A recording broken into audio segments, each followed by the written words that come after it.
Kia ora! Welcome to an Introduction to Business. This is part 3 of our series. In this section, we're going to look at income tax and provisional tax. We find most people end up in business because they're good at what they do, not because they're great bookkeepers or mathematicians. At the end of each financial year, an income tax return is completed, and this is how we work out if there's any income tax to pay. Income tax is paid on the net profit or taxable income of your business. The basic calculation is your sales less your expenses equals your net profit. Note that if you're registered for GST, you take the GST off your sales and expenses when you do your income tax. So far in this series, we've been looking at the income minus sales net profit formula. We've looked at the common kinds of expenses and how we treat these if there are business and private use components. Once we've determined our net profit, how do we work out the tax? New Zealand has progressive tax rates. The rates increase as your income increases. These are the tax rate bands. Each individual or partner in a partnership has a portion of their income taxed at the lower rate. Companies have a set company tax rate as they have other ways of making distributions. The company tax rate is 28%. Let's look at an example.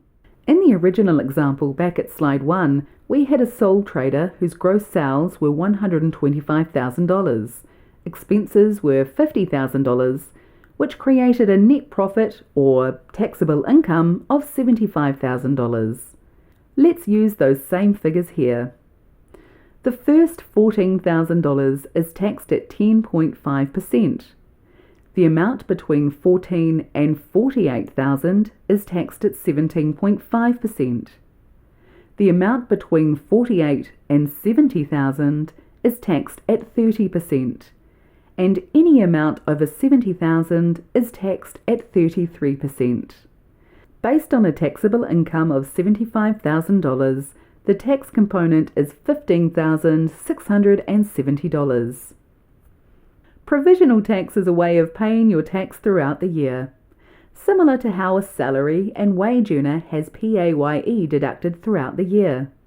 Once you've completed your first tax return and we've calculated how much tax you need to pay, we can also work out if you'll become a provisional taxpayer. To become a provisional taxpayer, you need to have a tax bill in the prior year of more than $5,000. This was $2,500 but has been increased as part of COVID-19 changes.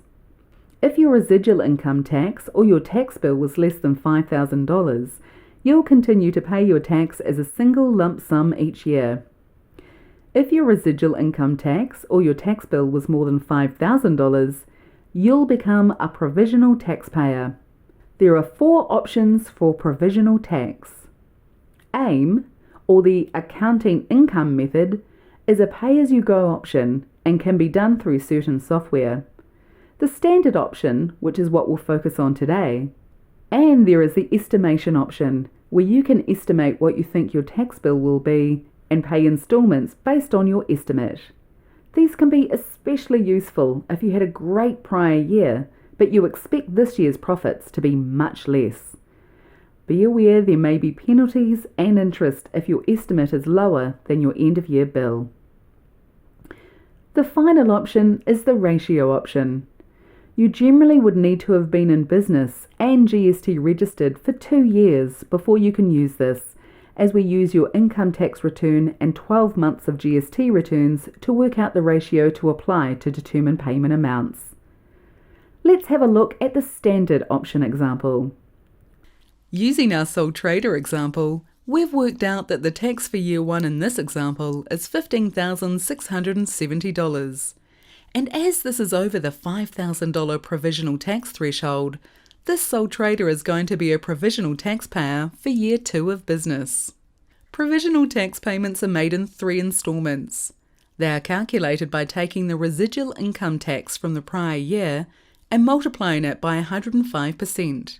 The 5% uplift assumes that the business has an increase in profit year after year.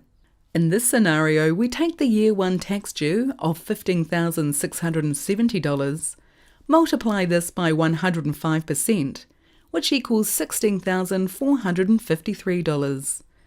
We then divide this by 3, as there are 3 provisional tax payment dates in each year.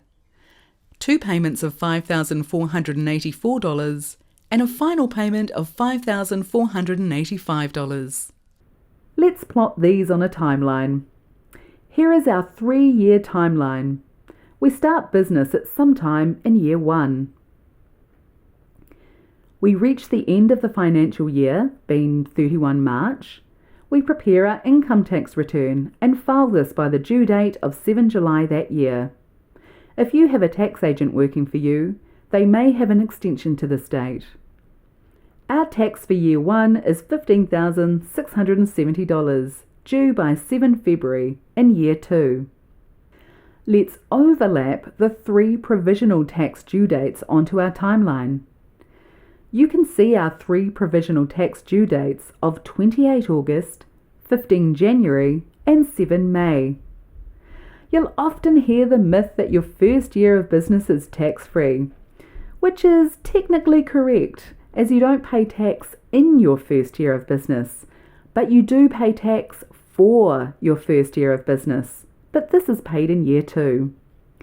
Year 2 is often the hardest, as you have a lump sum to pay for last year's tax and you are preparing the current year's tax by way of provisional tax payments. This is why it's very important to plan and budget for tax. Make sure you are putting amounts aside for these future obligations and to make the second year of business a bit easier. You will start to fall into a routine, making your 3 provisional tax payments. Then once the return is filed, it will work out if you've paid too much or too little for that year. If you have not paid enough, there will be a payment due on 7 February each year. Or if you've paid too much, then a refund will be issued. If you have an accountant, you'll usually have until 7 April to pay any end-of-year tax bill. We've covered a huge amount of content in this series. As a business owner, there are a few other responsibilities to be aware of, such as GST. If your turnover goes over $60,000, you'll need to register for GST. Please note, turnover is your sales, not your net profit. If you employ staff, you'll need to register as an employer and have responsibilities around leave entitlements, PAYE deductions, etc. As mentioned earlier, ACC will bill you directly. It would pay to make contact with them to get an idea of the levies based on your industry. Inland Revenue charges penalties and interest if returns are not filed or paid on time. If you're having difficulty, please contact us as we may be able to set up payment plans. We have a huge range of tools available online that I've talked about today, such as the Cashbook template, Logbook, and the Depreciation Rate Finder and Calculator. There are also demos on how to file returns online. If you have not registered your business for a myIR account, I suggest you do this first.